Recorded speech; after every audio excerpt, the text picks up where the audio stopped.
Hello, everybody, and welcome into today's episode of the Top Cut Yu-Gi-Oh! Podcast. My name is Sunny, and I am here with my co-host Caleb and a very, very special guest.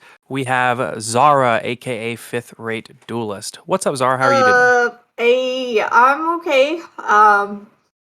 I slept through something important this morning, and like a responsible person, I'm now streaming. So yeah, Oh uh, no!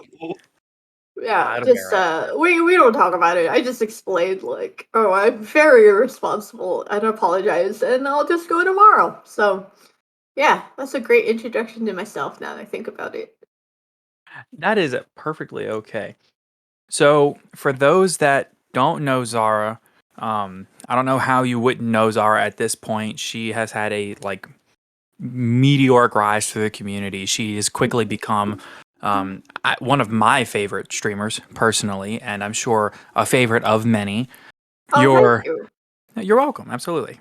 Your competitive content, your consistently good content, and the awesome interviews that you put together have quickly made you you know, one of my favorite streamers. I enjoy watching your streams. They're a lot of fun. So for anybody that is not already following and not already supporting Zara on Twitch, please be sure to do that. Her Twitch links will be in the description below, as well as her Twitter link, because her Twitter is gold. I'm just saying. My Twitter is trash, but thank you for calling it that.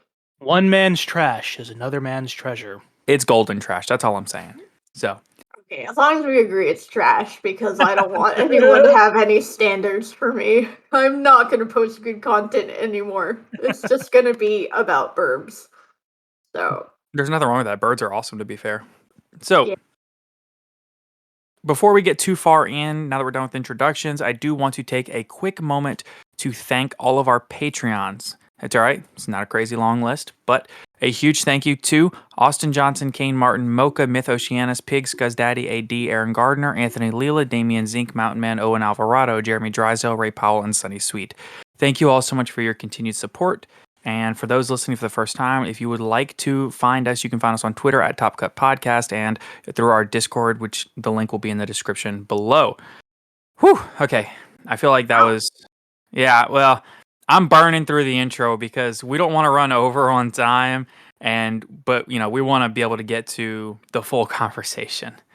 Yeah, I So, mean, I have time, because when I'm done talking to you, I'm just gonna get wrecked by viewers. So, I have time. after my son goes to bed, I'm coming for you. We're going to do some testing. Eh, Forget. I don't know how to play this deck at all. You know what? That's fine. I also just picked up a new deck, so all's fair. Okay, I like it. Awesome. So I do want to take a moment to let all of our regular listeners know. I know that a lot of people are coming here hoping that we talk about all the reveals in Brothers of Legend, as well as some of the stuff that we have leaks already for the following set, which is Battles of Chaos. Or no, Grand Creators. I'm sorry, Grand Creators. And there are some new cards as well. I would like to let you all know that all of that information will be covered in next Tuesday's episode. And we wanted to devote a lot of time to Zara and make sure that we really tell the full story here. So if you want all of that information, you'll have to wait for the next episode.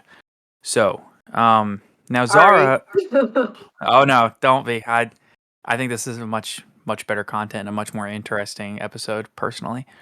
I would like to take just a moment to talk about you, and namely your journey through Yu-Gi-Oh! So, if you don't mind, would you tell us a little bit about your start in the game, where you come from, where you began, and um, maybe a little bit about your next steps after that? Okay, sure. So it all started with me in college, where I was talking to my friend, and for some reason we started talking about Yu-Gi-Oh! And I was like, wow, I used to love that show. And then he told me about the Abridged series, and I started watching it.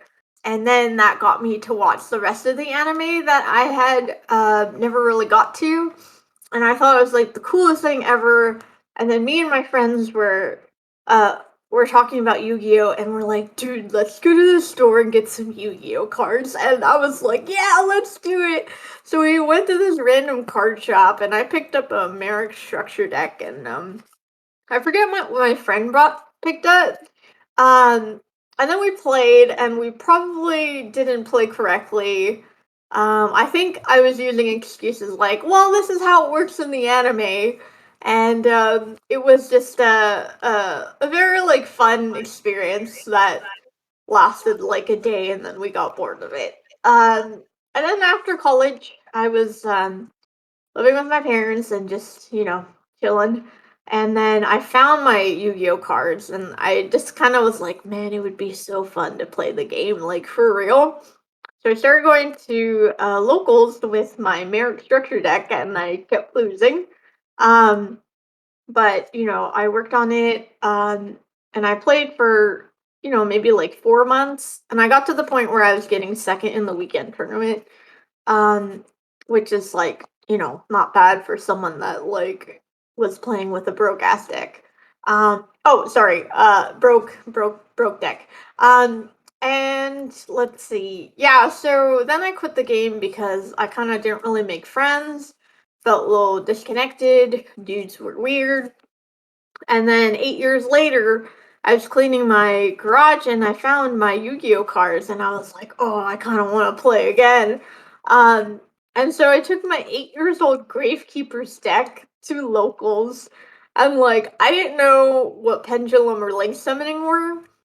So I just kind of played, and like the thing is that Necro Valley is a busted card, and so I like beat like a bunch of Thunder Dragon Slayers even though I didn't know how any of the cards were.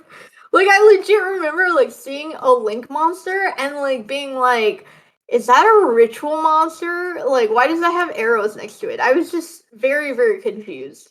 Um and then I kinda someone noticed that I should probably learn the new rules to the game, so they sat with me for like 2 hours, and they kind of taught me about the new game rules, and what link monsters were and pendulum monsters, and I was like, okay, cool.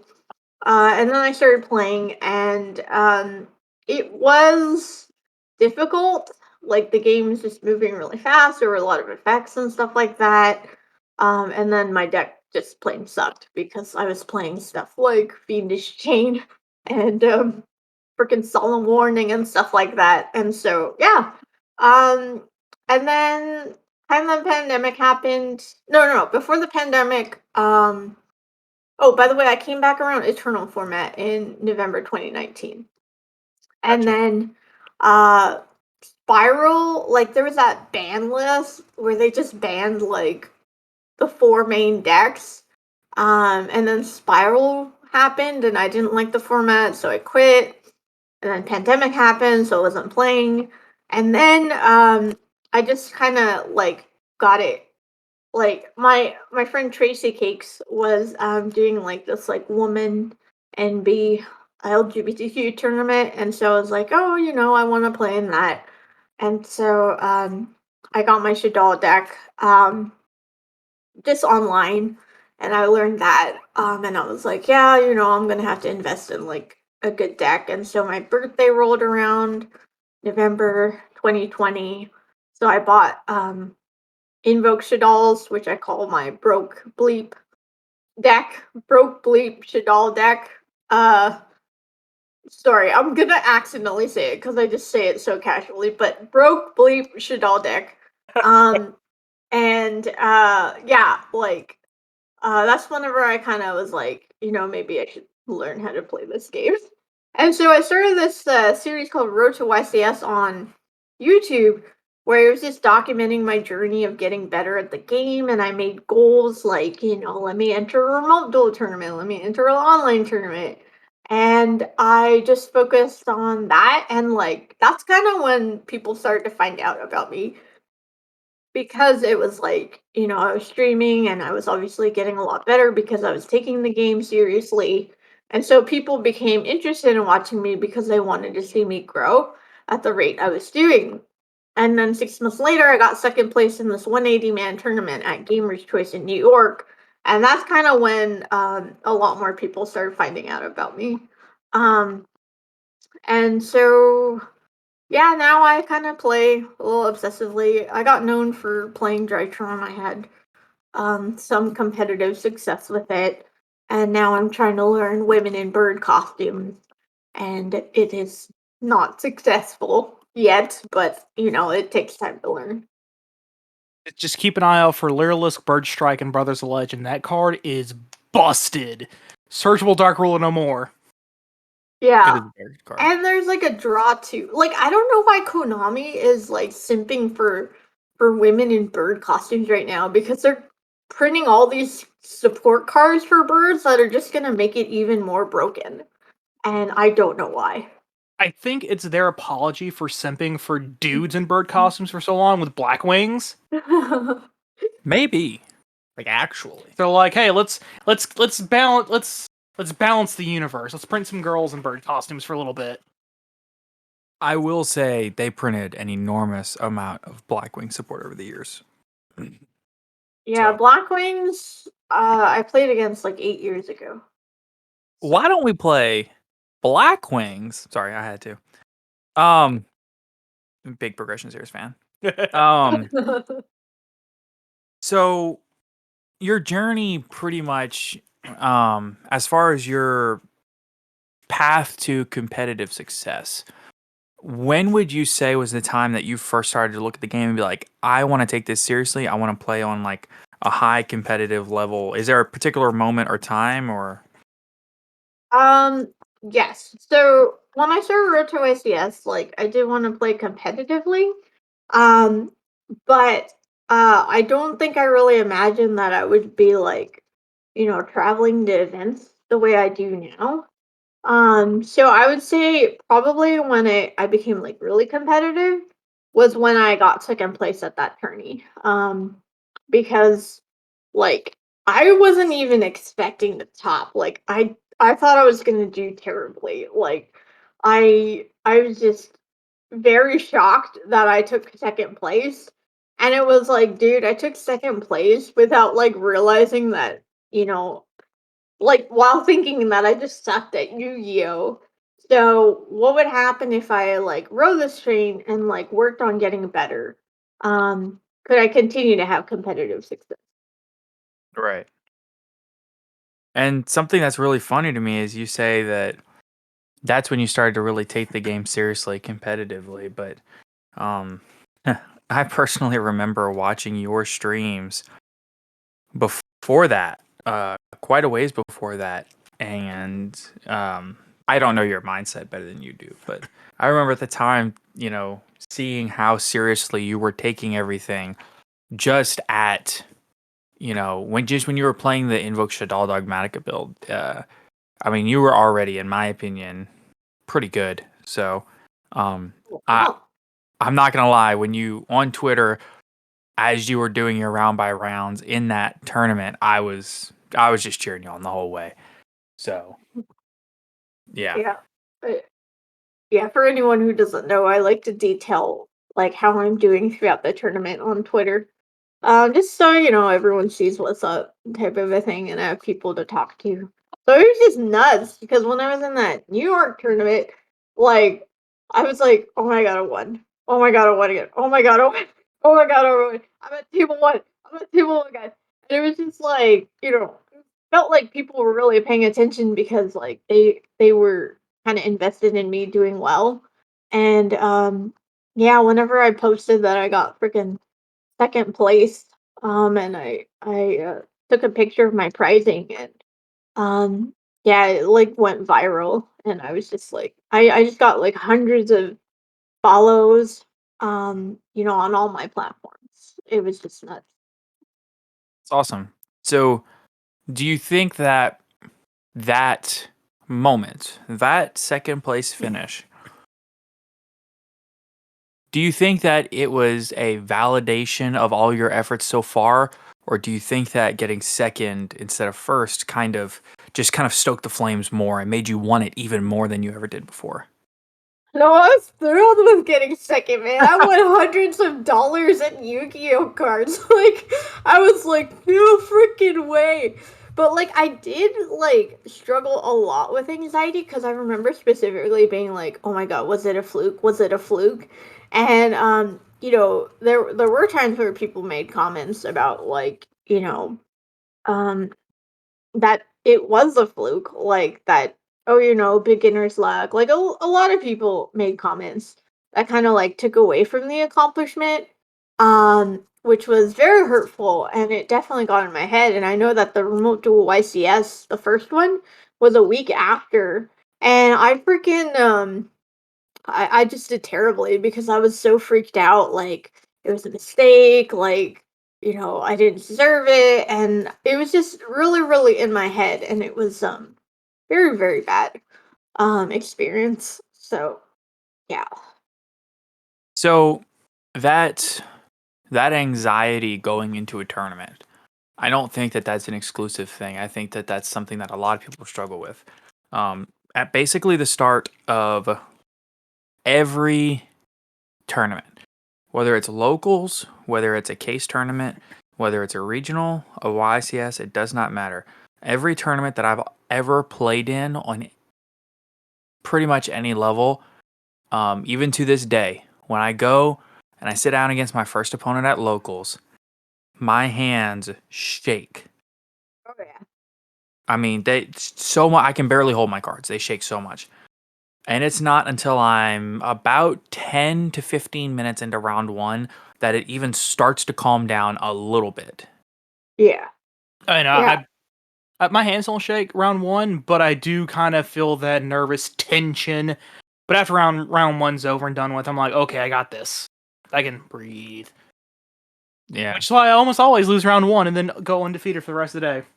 He says that. He says that. Hey. Oh my, I wish I were you, man. The confidence. You know what you need to do? You need to have a warm-up duel and lose that one, so that way you can go undefeated for the rest of the tournament. Exactly. That's a good plan.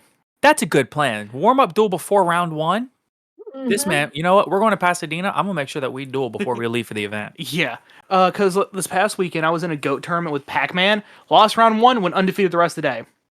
With Pac-Man in GOAT. Pac-Man? Is that Pac, but like someone else? Okay. It So stands for Pure Advantage Camel, munches all noobs. it's a goat deck centered around a zombie camel called Deslacuda, and it's something.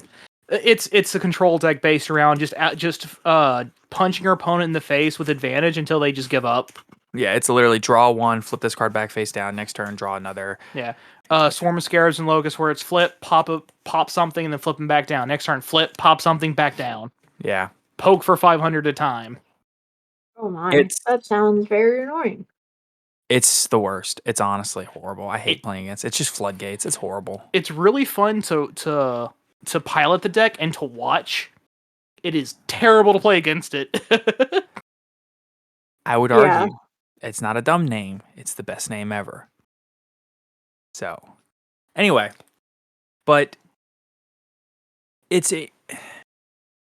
so I think like everyone can kind of relate to tournament anxiety. Like for instance, like Cody Angeloff, who's helped me quite a bit as my coach. He talked about how he had really bad anxiety when he first started going to Yu-Gi-Oh tournaments, and I'm like, really? Like, you're the freaking national champion? Like, that's absolutely nuts, type of a thing. And I definitely have anxiety. It was much worse at the beginning, but it's gotten a lot better, and it also helps that now I have Yu-Gi-Oh friends. So when I go to tournaments, I'm no longer alone, and that definitely helps anxiety. that is, in my opinion, one of the best ways to help. So, I have found the only thing that I can do to help my tournament anxiety is before the tournament starts, I find my group, I go, I talk to all my friends, and then I just talk nonstop until pairings go up. I go straight into my round, I duel, and then as I finish my tournament, I immediately go back outside. I get the fresh air. and I always try to recount my round, think about what I've done, think about if I played well, if I played poorly. I just try to think through my plays, and it takes my mind off of what's actually happening. For example, I was in a case tournament.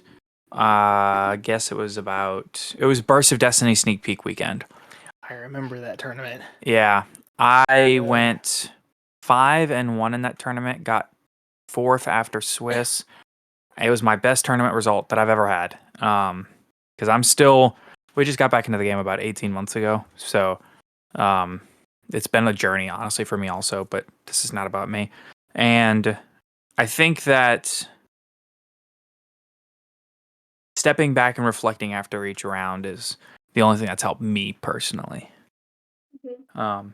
Do you have any kind of routine or ritual that you go through just to kind of psych yourself up and get ready for the tournament and try to quell that anxiety?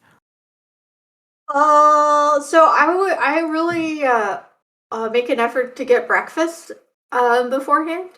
Um, and then I also make sure I have one warm up duel, at least one warm up duel before the event.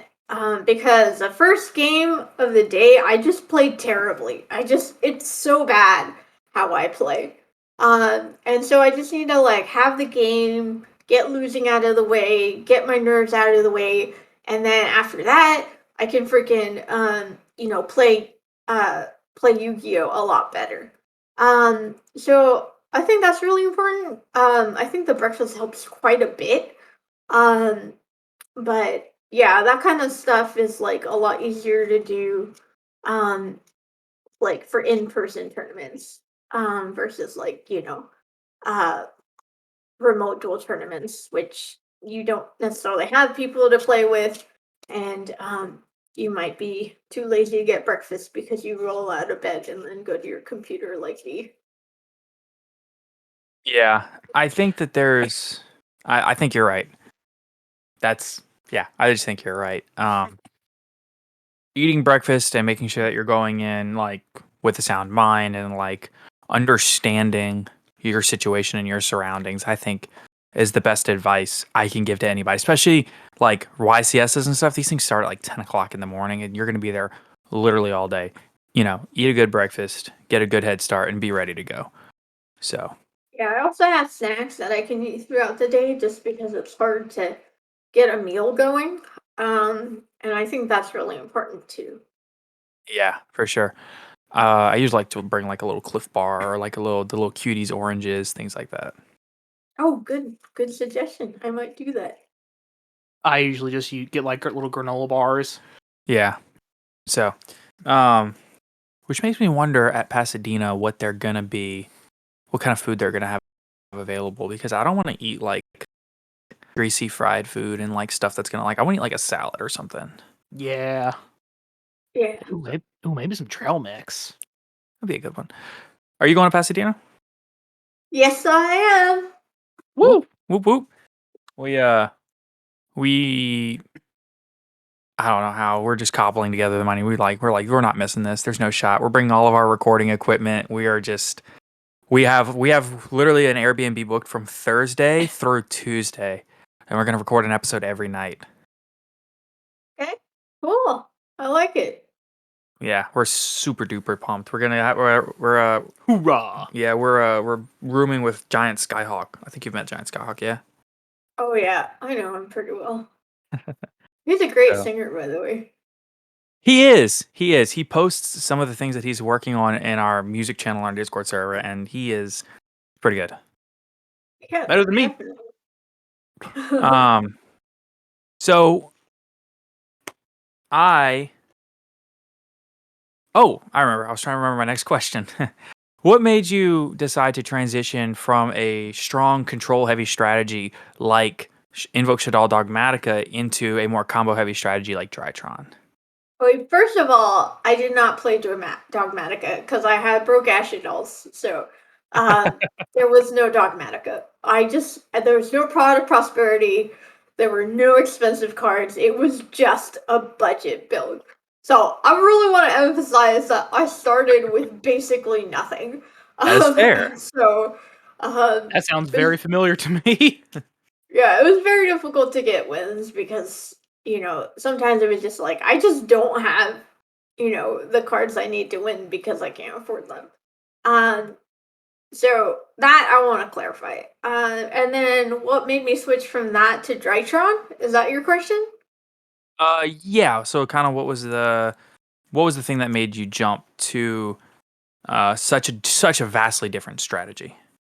Oh yeah. So you might laugh. You might laugh at this, but like I really like the pictures of Drytron. Like I've always liked the artwork, and I don't know. I was very like attracted to the deck when it first came out, but I felt like it was too hard. Like I wouldn't be able to learn it. Um, but I also do like ritual monsters, and I felt like there were a lot of really cool ritual monsters that were never viable because it you know it kind of sucks. Like ritual decks just sucked. I mean Right. that in the nicest way, and so that I really liked. And so I couldn't tell you that it had anything to do with how the deck was played. It was mostly just because I like the pictures, because I don't know, I'm just like that. That's fair. That's fair. That's what got me Yeah. started on the Dolce. I'm not gonna lie. It's just I like the pictures. I I mean, will also say that like I didn't think I was capable of learning a combo deck, so it was kind of a personal challenge for me to learn the deck. It's like, I didn't think it was possible. Just I'm not good enough at the game to do it, so I just wanted to see if I could. And Cody was actually really big on that. He was saying anyone can learn any deck, and so yeah, that was up. that's awesome. I think that's funny that I actually went into more of a combo heavy strategy with my latest deck choice as well. So, um, but I understand entirely. When I picked my first like actually competitive deck, I actually picked Tri Brigade because I just think it's really cool and fun. So Okay, cool. yeah. So actually, wait, no, my first competitive deck was Geargy in 2013, but I don't count that because I wasn't good yet. So That's fair. um, so now that you've played a little bit of control and a little bit of combo, and I think now you're transitioning more to a mid-range deck, is there anything in particular that you prefer, whether it's combo, mid-range, control? Is there any one that really speaks to you that you think you would gravitate more to if you just had your choice? Let's see. Um, I think I do like degenerate combo decks. Because like I don't like going to time. Um, and for instance, in the last like two tournaments I did, I played 15 rounds with Drytron, and I never once went to time. Um, so I feel very adamant that like that type of deck is really good because also like I lack experience in the game, and so there are a lot of like rogue decks like sharks and Mech Knight and Despia that I just don't know how they work. Right. Um and like I'm not gonna sit there and learn how sharks work. I'm just not going to do that. Yeah. So combo decks are really good because they just prevent your opponent from playing, so I don't necessarily need to know how this random freaking shark deck works. I can just play through my board and negate appropriately and stop them from playing. Which I know is not like the most admirable tactic, but for one of the extravaganzas, I played Invoke Should, and I struggled a lot because I played against these rogue decks, and like I couldn't win because I didn't know when to interrupt, and you know, learning a deck through a remote duel is a nightmare because you can't read the cards, and you're gonna go to time. So I just feel like it's really important for me to have a deck that just doesn't go to time very often. Right. Yeah, I don't like going to time. I don't like dealing with time. It is not my thing. That's I'm very happy that I finally picked a deck that doesn't lose in time because it has natural burn built into the engine. And Yeah, Are you but playing Sword Soul or something? Maybe. Oh, I see. maybe. You're gonna be like that. But I think Just that I am nothing if not a meta sheep. but I'm pretty sure that the whole hatred of the time rules is kind of universal though, except for decks that burn naturally. I don't know, man. I don't want to be at an event till 5 a.m. So if that means like there's time rules where unfortunately sometimes you lose because of time, that's okay because I don't want to be in an event till that late. Like the 3 turns back and forth or whatever. Um that just sounds like a nightmare. Like it sounds like rounds would take 4 freaking ever. Um and at least time like introduces this level of like you need to play at a respectable pace and Right. like yes, I know that, some people slow play. Yes, I know there's burn tactics, but if both people are playing at a reasonable pace, like you shouldn't go to time. Um Right. there are exceptions. For example, if you're playing like a slow deck, that's gonna go to time. But like Drytron should not go to time, 99% of the time. And if it does go to time, it's probably your opponent's fault or you don't know how to play the deck. Right. Is there any advice that you would give with the deck transitions that you've made over the last year to maybe picking up and learning a new deck or jumping into a competitive strategy? The majority of our listener base is either relatively new or like very new players, and a lot of the players in our listener base find themselves playing a competitive strategy for the first time. So, is there any advice that you would give to somebody that's getting into the competitive scene? Yeah. You need to do a lot of solo play. You have to do a lot of test hands. Because you have to not just do the test hands to play without interruptions, but you have to imagine yourself getting interrupted. Like if you play Drytron, you have to play hands and assume that you're gonna get drawn, and you have to play through those hands. Um, and it's a lot of work and it takes a lot of time and it can be really freaking boring. But I do think that is a really important thing because if you're only learning while you do other people, like you're gonna take forever. Um, you're not gonna do the best learning. You're gonna piss off your opponent because you're taking freaking forever to do something. And so I feel like you really need to put your homework in. Like for me, for Drytron, I was new when I took it to the New York tournament, but I had a 6-hour flight, and all 6 hours, I just sat there doing Drytron combos. And that was how I learned the deck. And there's no freaking way I would have been able to get second place if I didn't do that. I would also say, and this seems obvious, but it's not, but read your cards like multiple times. Like, especially if you're learning, just before you go to bed, pick up your deck and read the cards because you're gonna notice things that you didn't notice the first time you read them. You're gonna be like, oh my god, if that's used as XYZ material, then control cannot switch. Or oh my god, Nightmare Phoenix, when it's cooling, stuff can't be destroyed. Your stuff can't be destroyed by battle. Um, and so it's really important for you to just do the work to sit there and read it. And I know it's boring, but I think you have to put the work in if you want to learn a deck. Yeah, I think that is spectacular advice. Just to relate, I found myself sitting in my man cave for like an hour last night, literally just reading and rereading all of my Sword Soul and Tenyi cards. I called it. I called it. You did. You absolutely did. And Yeah. I also try to read other cards for other decks and other strategies. Like if there's a deck that I'm like, know that, like for example, Sky Striker, I struggle so much with Sky Striker.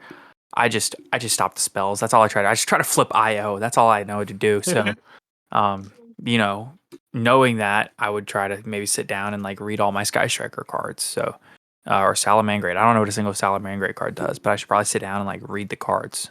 So, The Salamangrate's not very good, so I think you can beat it anyway. And I can say that because I played Salamangrate at one time. that's fair. But I will say that it's really important. You do need to learn other people's decks. And so like what I would do is like, for instance, like there was Alyssa who's Stealthy Peach who she she played Virtual World and I just couldn't beat Virtual World, so I just met with her and I said, "Hey, can you play some games with me and teach me about the cards?" Tatson's really good. Like Tatson's really good at explaining cards. And Whoa, so we had whoa, videos whoa! on Let's the not give channel. Tatsum too much credit. Whoa. It's okay. Tatsun sucks, but other than that, he's a Yeah, great guy. no. Yeah, no. Yeah, I like Tatsum a lot. He's been on the podcast. He's really cool. that's good. Yeah. So Tat, he'll like sit down with me and like explain cards, and then his YouTube channel has like, how do you beat blah blah blah. But you really and like that's kind of really time consuming. But like, if you don't know how a deck works, like you're not gonna know when to interrupt, and you're probably gonna lose games that you can. Like I lost the Plunder Patrol. If I knew what the hell that purple monster did, like I would have saved droplets for my turn, negated it, and then I would have won. But I didn't do the research. I didn't know what the cards did, and as a result, I had a loss where I most definitely would have been the winner. So yeah. Hilariously, the Dawn of Majesty case tournament, so the set before Burst, I played and lost against Plunder, and it sent me on a downward spiral for the entire day. I Plunder's a literally good finished deck. that. Yeah, I literally finished that tournament like 1-4-1, and like it was just a nightmare. It was the worst possible event, but Aw. I blame it all on Plunder. I hold to Yar. that deck smacking anybody that plays it for the first time. So, um, Hey, what is a pirate's favorite letter? you. What? I'm sorry. Sorry. It was too easy. It was too easy to throw you off. That was funny. I'll play with it. What is a pirate's favorite letter? You have to guess. A pirate's favorite letter. Is it R? No, it's C. Dang it. Yeah, I like the plunders. I think pirates are cool and all. I hate playing against that deck. It's frustrating. Shout out to Yeah, MBT. So, yeah. looking forward, you've had your experience with Shadalls, you've had your experience with Drytron. What are you doing moving forward? I know there was a Twitter poll. I did not check back to see what won, but what are you doing moving forward? I am trying to learn women in bird costumes. Um, that's what's up. I basically, I need to learn other decks. I have a strange obsession with Drytrons. Like, I'm not gonna lie. After playing Drytrons for 12 hours, I went home and I was constantly visualizing Drytron combos. I was like obsessing over plays where I could have won, but I didn't. And I even started visualizing other people as cards in my deck. Like, Elise was Cyber Angel Benton, and Cody was Drytron Gamma. And I was like, this is the weirdest thing that could possibly happen. And I was like, I don't know if this is healthy. So, anyway, long story short, I'm learning a new deck. And so I picked Women in Bird Costumes because I think it's a really good deck. I think it's pretty degenerate. Um, and I think it's also like I want to prove to myself that I can learn another deck and play it well. Like I just, as a personal challenge, I want to be able to do that. Plus, the deck it seems pretty challenging. There are a lot of different combos. Like Tub made that combo spreadsheet, which has like 60 combos or something like that, and I just want to see if I can become good at it too. That's awesome. Uh, that's why I picked But Sword we Soul. all know how much I love Flundery's Nuts. It's just such a bad deck. Like Yeah, it's not ready. that deck's tough. it struggles really badly to well effect failure and imperm and ash and droll. You know, the deck's got its And issues. Lancia. Yeah. Yeah, and So Joel yeah, and what's Britain. a little bit of competitive question for you, a little bit of meta knowledge question. What would you say are like the tier 1 decks right now? Oh my god, I'm getting quizzed now? Like, what the hell? Like, anyone can Well- answer this question. I'm gonna look so bad if I don't know the answers. Listen, we got roasted for our tier list that we did on last Friday's episode, so don't feel bad. In I don't your want to get opinion, roasted. Like, I don't want to answer this question. It's okay. I won't post a giant picture with all of your opinions on it on Twitter. That's what I did for mine, and that's what got me. Oh man. Chat, can you like give me the answers while Sunny isn't looking? We Okay, will fine. absolutely allow Tier chat's input 1. here. Okay, I won't look at chat. Tier 1 decks are women in bird costumes. Sword Pure Soul. women in bird costumes or with friends. I think try is better. Fair. But I also don't know how pure works. Yeah, I agree. Okay, so did I say Sword Soul? If you didn't, you did now. Sword Soul, I don't know if it's really the best deck. I'm kind of skeptical on how good it is. But it's definitely up there. Another deck is PK. That's kind of been a big thing. Yep. Drytron I will always say is the best deck. Even after it gets banned, I will still say it's the best deck. And then we have, like, some side contenders. We have Sky Striker coming into Rise because of the Phoenix Enforcer. We have Flundry's Nuts kind of trying to be tier 2, but it's going to shoot up when the time comes. Let's see. What else did I face? I am curious as to how many of these decks you faced when you were in Denver. Oh, that I can answer. Let's see. Virtual World, I don't know if Virtual World is I don't know. I think Virtual World is a fun deck. I don't know if it's the best deck, but what did I play in Denver? I played Sky Striker. I played Women in Bird Costumes. I played Ancient Warriors. I played Women in Bird Costumes again. I played Drytron. I played a really bad Drytron build that was playing Spell Canceller. man. Yeah, I should have won that, but I can't talk about what happened. But I definitely know if I was not feeling as scared as I was, I would have won because I had the right moment to Zeus. Okay, and then I played more women in bird costumes. And then day 2, I played against Live Twin. I played against Plunder Patrol.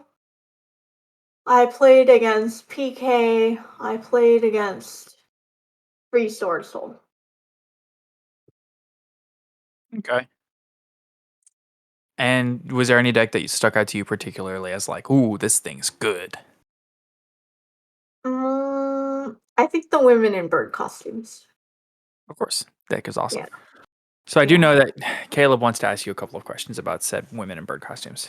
Yes. Okay. Okay. So now we've had a couple of games with it. What do you think of it so far? I think it's freaking hard.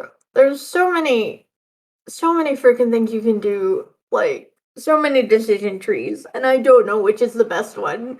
And I'm still like trying to remember all the effects. Like there are little things like you have to attach a certain one so it can't be taken control of. And if I had done that, then Tatson wouldn't have been able to take it with Natasha. And I would have won that game. But it's stuff like that. It's just there's a lot. There's a lot that's easy to forget. Yeah, plus, like, I don't know, like, I have someone else's build right now, but they keep changing it, so, like, I'm basically just using a build so that way I can learn, but I'm trying to decide, like, what is the better build? Is it a build with hand traps, or is it a build that mains, like, going second cards? That I'm not sure. Right. Yeah, it's there's a couple of different ways to build and play the deck. But yeah, it's interesting. Yeah, I mean, me personally, I'm going for kind of in my personal build, I'm doing kind of a blind going first deck version where like first turn, depending upon my hand, I'll pump out Utopia Draco Future, Smorg pointing at Ensemble Blue Robin, so it can't be targeted. Okay. But then it also can't switch control. Okay. So, or I can do Tri Brigade combos and end on Appaloosa. Yeah, Okay. I think that the versatility there is what's really like key for that deck because you can either do the Appaloosa Revolt play, and with the Lyrilisk extenders, you can pretty easily do like a format Appaloosa, or you can do like a little bit smaller Appaloosa and like an Ensemble Blue, or you can go in for like the Smorglock. I don't know. There's so many different ways and so many different end boards. It's Oh, yeah, but the best Yeah. gives me a headache. But the best part is that if you do a some more combo and then your opponent ends their turn and some work still on board, you can pump out Cobalt Sparrow or Celestine Wagtail and get a search, and then you get to draw for your turn. Yeah. Well, if your opponent's leaving Simorg on board, then they're doing something wrong. I don't think Yeah. ending on Appaloosa is very strong. Because everyone's maining droplets and Dark Ruler no more.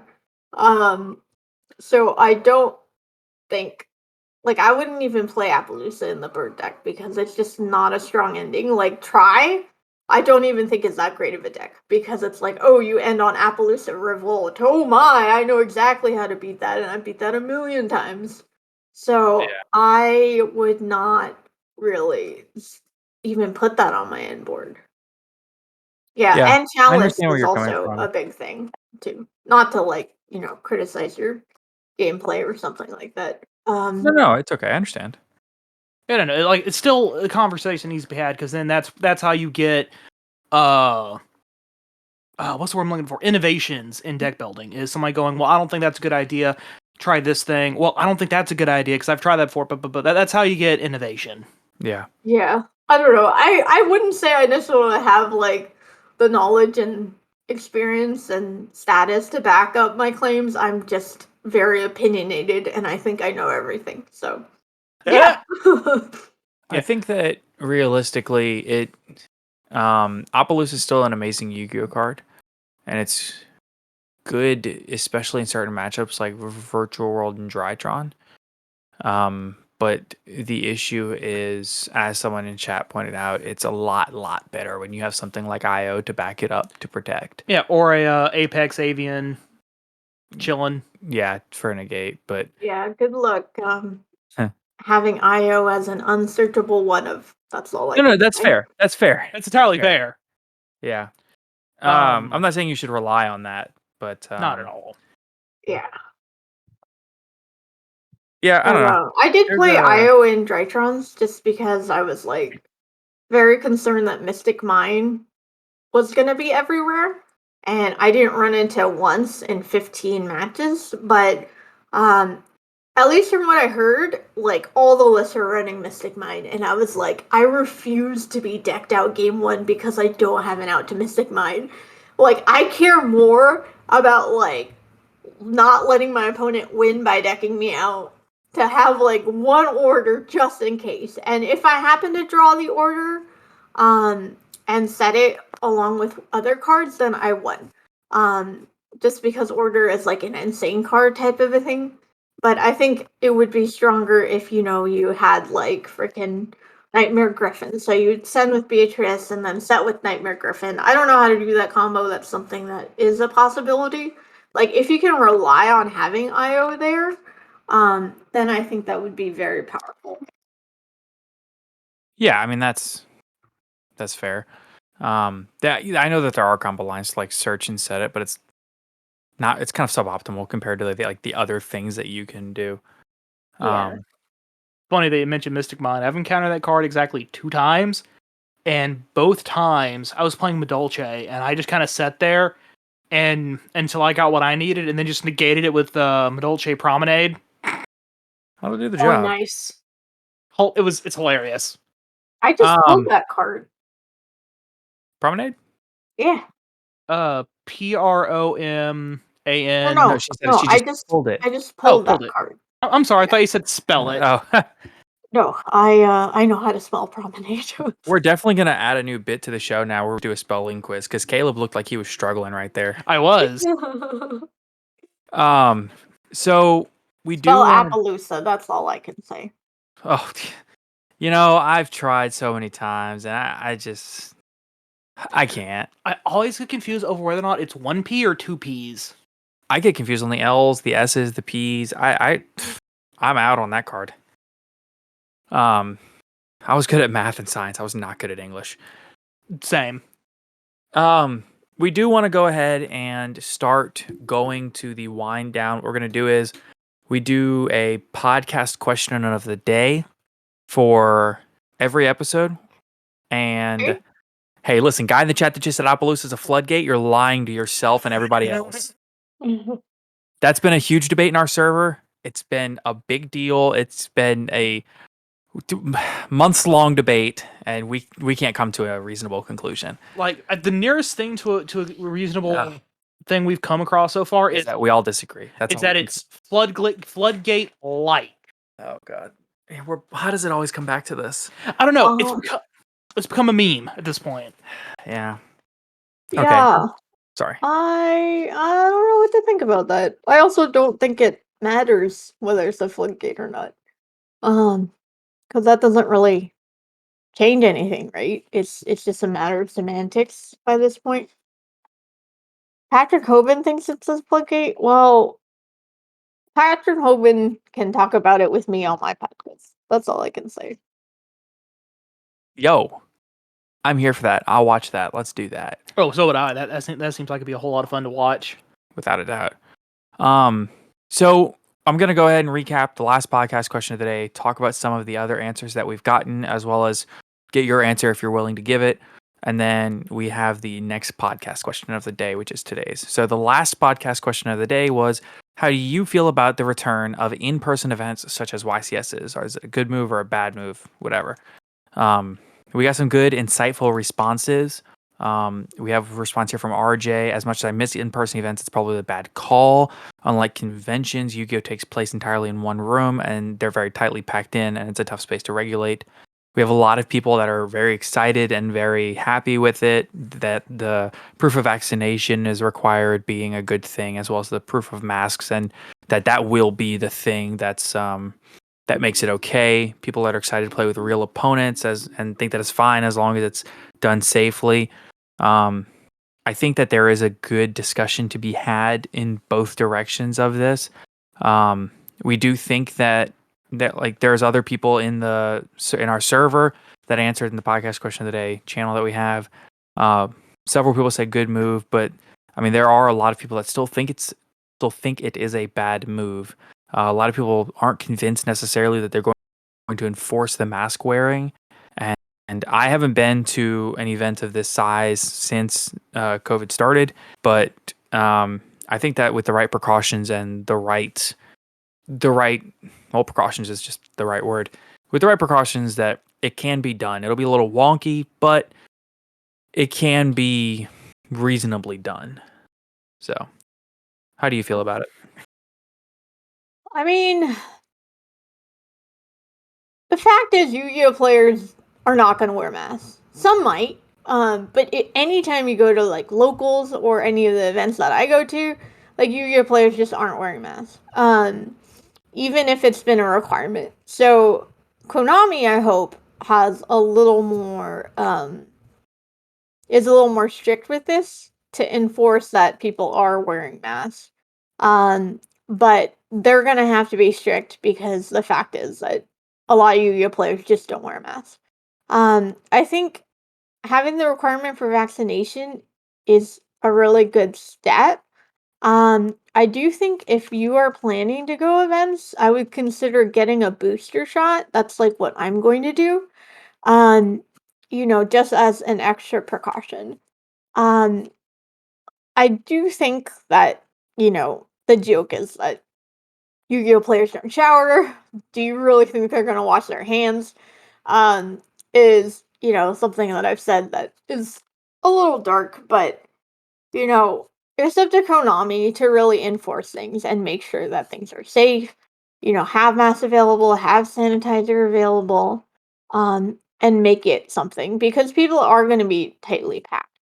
Um, that being said, I want to go to events because I am not growing going to locals. I freaking top or win locals like 90% of the time. And I just know that, like, for me to get the real competitive, like, you know, opponents that, I got in like Denver and stuff like that, I have to go to in real life events because that type of event attracts really competitive players. So for me personally, I'm willing to take that risk. I'm gonna get the booster, I'm vaccinated, I can wear masks, etc. Um, but in the end of the day, it just comes over, risk versus benefits. Um, I can't tell someone who's not comfortable to go. Um, if you personally don't think it's a good idea, then don't go. But I definitely won't be trying to stop this type of event from happening because, you know, I just personally find it very important to have these types of events so I can get better and I can see my friends. Um, so that's my answer. I think that was very well said. Yeah, but Definitely much more thought out than the answers we gave. For sure. yeah, like I mean, the thing is that like some people are like this shouldn't happen. We're in a pandemic and it's like I respect your opinion, but you could also just not go. Like I don't think like I would not tell someone that they should go. Likewise, I don't think someone else should necessarily tell someone not to go. Um, you know, like I I think everyone's kind of actions need to be respected type of a thing. Like we are vaccinated, like and the purpose of that is for things to open up and us to return to normalcy. And I think if Konami does the right thing and ensures that proper protocols are fixed, then I think it's okay to do. But I think if you're at risk or you're not vaccinated, then I don't know if it would be the wisest thing for someone to go. But I also could not tell you whether to go or not. Perfectly fair. I do want to give a quick notice, everybody listening in the chat. If you are interested in asking us or Zara a question that you want answered here on the podcast, now's your chance. Throw those questions into the chat.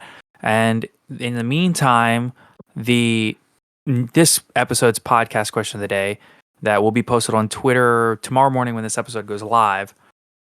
The podcast question today is: do you remember your first Yu-Gi-Oh event? If so, how did you do? How did you react? Is there any particular situation that you remember? Personally, for me and Caleb's first event was actually the same one. We've been playing together since we were children, and Good old kitchen table Yu-Gi-Oh! yeah, for sure. Our first event was actually a regional. We skipped locals, went straight to a regional. We're like, we got this. We didn't even know I didn't even know locals existed at that time. Right. So yeah, it was bad. We started playing in like peak Blackwing format, and what is now considered probably, well, I say peak Blackwings. What is now considered probably Edison format, but like the locale that we were in, everybody was playing Blackwings. So, it went poorly, mainly because my main strategy was fusion summoning Dark Balter the Terrible out of a 60 card deck. It did not go well. And my strategy was making 5-headed dragon and just kind of sitting on him. Turns out we did not know what was we didn't know what was going on. They summoned a Blackwing and we're like, oh, that's pretty cool. And then they summoned another one. I'm like, wait, there's two. And then they summoned another one. We're like, wait, there's three. And then we died. Yeah. So Yeah, my 5,000 attack points kind of don't matter against a Armor Master. No, it really doesn't. Oh, the difference 11 years makes. So, what about you, Zara? You got anything? Um, well, my first like non-locals event was that New York tournament. Um, that was in June of this year, maybe July. July, yeah. So, prior to that, I'd only been to like locals or like remote dual locals. Right. Um, what was your other question? I kind of zoned out. Oh, like, do you remember any particular like things that happened in your first tournament that just kind of stick out to you? Any stories or anything? Let's see. Yeah. Well, I think what stuck out was that I got to meet like Pack and Gage and Susu and Jen and Bean Soldier TV and Dan. Um, and then a bunch of my online friends. So that was like a super amazing experience because it's like I've been talking to these people for years, and then I finally got to like hang out with them, and that was like super freaking dope. Um, as for like great stories, let's see. Uh, I have a Drytron mirror match story, which like might only be interesting to me, but like I can tell it to All right, you. let's hear it. Let's hear it. Okay, so I was in top four and I was playing against this guy named Blake who had won two LCSs. But I didn't know that. I thought he was just some random kid. He's a And dude.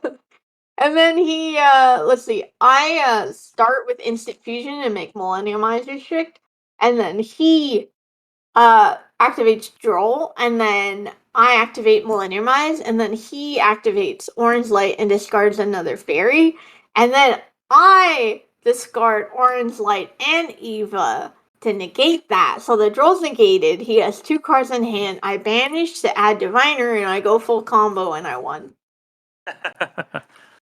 Yeah. That Afterwards, I was like, "Have you ever done a tournament before?" And he was like, "Wait, you've never done a tournament?" I was like, "No, this is my first big tournament." And he's like, "You're so good." I was like, "Oh, thank you." And then I was talking to Cody, who's like, Blake is actually like a really good player." And I was like, "Oh." And then yeah, it was pretty cool. That's awesome. I just want to say that is the most amazing story I have ever heard in Yu-Gi-Oh in my life. I think it's spectacular. I think it's wonderful. Just a Um, whole Like, lot of thank you. just a whole lot of Uno reverse cards getting slapped on the table. It's great. Oh my god. It is classic Yu-Gi-Oh. We do have. I know we had one question that came in like way earlier. I had to scroll back up to find it. I think it's a great question though. From a face in the crowd on your chat. Hey, I'm getting back into the game after a 4 years hiatus. Any tips? Um, I think the first tip that I personally would give would be to go listen to Zara, Pack, go listen to Cody Angelov, go listen to Elise, go listen to anybody that would be considered a high level or pro player. Listen to what they have to say, listen to their thoughts on the current format. Watch a lot of, I'm so sorry, the DB Grinder. I watched a lot of his stuff, and that has helped me a lot. But most importantly, the best thing you can do is play as much Yu-Gi-Oh as you possibly can. That's honestly the best advice I can give. Man, I would Uh, give completely different advice. But go on. Caleb, why don't you give your advice before I Well, uh my advice was going to be simply just before you drop money to build a deck, build it on Dueling Book and test it there first before dropping the money. You'll save yourself thousands Potentially. potentially over the course of, several years playing the game. Yeah. What about you? so I think it's really important to see if you want to play this game before you like dedicate time and money to it. And so I would actually say start by watching DB Grinder, and that way you can see like what are the meta decks, what are the different decks out there, and you can like look at how they play, and you can see which one you're interested in and see which one you want to learn more about. Then you can use either Dueling Book or EDO Pro if you're new to try playing those decks and trying to learn it on your own. But I do think it's really important, like, to kind of before you devote so much time and energy and play Yu-Gi-Oh as much as possible to see if you're actually even interested in that. Because the game might not be for you. Like, if I came back during pendulums, I would not be playing because the game was not interesting to me. I felt like it was just very chaotic and overpowered. Uh, well, in theory, I would. I didn't come back during pendulums, but now that I know what pendulums are, I wouldn't have wanted to play in that format.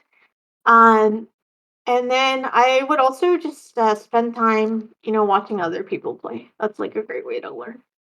I agree. Yeah, I tried to come back once during pendulums and it didn't work out. So Listen, for me to learn how pendulums worked, I pulled up a tutorial video, and I can't tell you what YouTuber did it. And Simo. it wasn't Simo, I can tell you that He much. definitely did one. Yeah. And I sat down, poured me a shot, took the shot, poured a second one, had it ready. Whoo! Yeah, I don't like pendulums. They're my least favorite mechanic in Yu-Gi-Oh. I don't like them. Yeah. So, I will say, in case Triff is listening, Pen best deck, but I do not believe is the best deck at all. that's fair. I will be honest, Pendulum as a whole has actually kind of grown on to me a little bit since then, and I now have a more positive opinion of it than I did when I first learned what it does and how to do it. I don't like pendulum at all. I have no respect for pendulums. I dislike pendulums greatly, and I look forward to meeting people at YCS Pasadena that are going to tell me differently. But I don't like pendulums. So, I'm gonna tell Triff. He's gonna come after you. It'll wait, do be you know? funny. Do you know Triff? Yeah, I know Triff. We're Oh, now I'm currently scared. Actually, tied. Triff is We're like currently muscle. tied right now. He was supposed to come to Denver, but he had to cancel because he got sick. And Ooh. yeah, he's a nice guy. Um, Yeah, everything I've seen through Twitter, YouTube, Twitch, everything. He seems incredibly nice. I have nothing against Triff. I like Triff a lot, but I don't like pendulums. So, um, but that'll pretty much wrap us up. Thank you so much, Zara, for being on, and for anybody that's interested. Like I said, there will be links to her socials as well as her Twitch in our description down below. Zara, do you have any parting words for our audience? yes. Follow me on Twitter, twitter.com/5thRateDuelist. And watch my Twitch. And I don't know, like, come say hi, like, especially at event.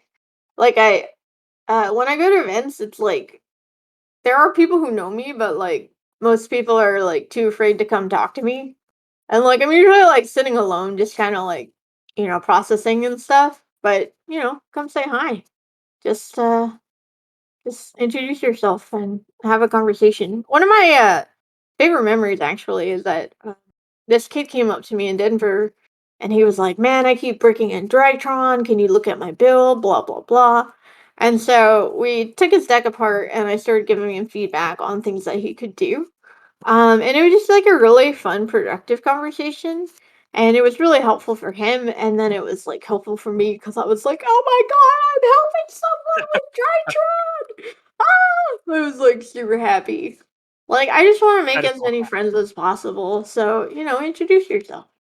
I mean, that's And been my another, favorite thing about this.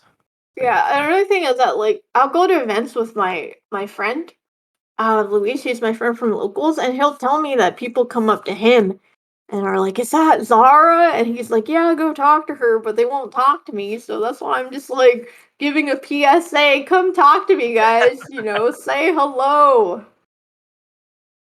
Yeah, Well, Luis is dope. I will absolutely come say hey to you when I see you at Pasadena, if that's okay with you. So, Uh, Only you is not okay. Everyone else is okay. well, I'm listen to that, kidding, Caleb. You have Sunny. the okay to say hi. Woo! I'll just stand off in the corner. Oh, Um, kidding. Funny. well, thank you again so much for being on. It always means the world to us to have a guest being willing to come on and hang out and have these provoking conversations to get people to think and get people to hopefully make people better duelists. And to create innovation. Yep, absolutely. So thank you again so much for being on. Thank you everybody for listening to today's episodes. Thank you again to our patrons for supporting the podcast. If you want to find us, you can find us at Top Cut Podcast on Twitter. If you're listening on Apple iTunes, please be sure to leave a like and a review through iTunes. If you're listening to on Spotify, be sure to follow us on Spotify.